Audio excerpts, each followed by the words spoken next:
無論係村看上前的勞工，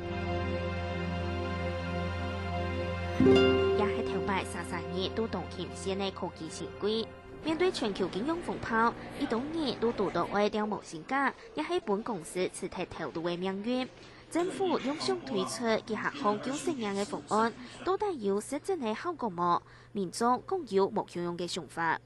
因為現在工作也不好找啊，如果他們能夠提供一些專案的話，或許會不錯。多多少少有一點點啦，但是效果是還不知道是不是有這個效果。短期吧，短期啦，那以長期來說，它根本就沒有什麼作用，因為短期的工來說，它也不可能說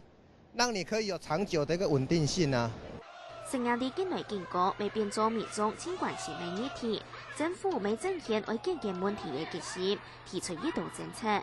包括呢停電造勢計劃、停電進修計劃、進修加測計劃、愛心企業用天成業、本地創業普陀團。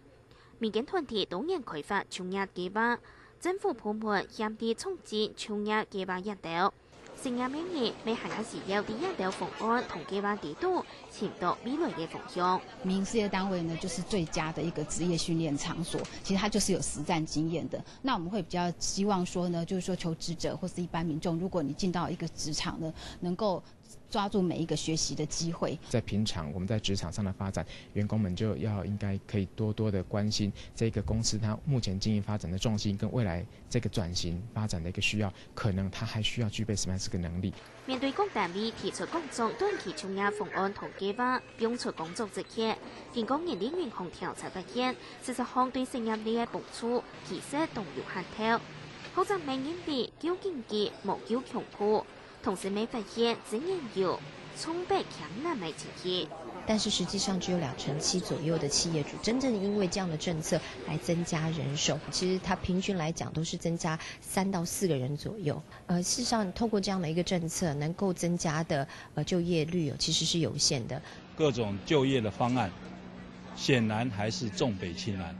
我想中南部受到這個失業、受到這個不景氣的衝擊，可能更為嚴重，所以政府的施政不能只獨厚北部，其實中南部的問題也要同時解決。對政府短期的振興方案，專家們建議應該會提出長期產業發展的人才資源培育計劃。成業嘅人未應該調整心態，認真一下成業嘅人多個條路，使得不用靠大資的話，透過減資也係當然接案的方式，打好能辦嘅經濟基礎。下個新聞，7月2日特別報道。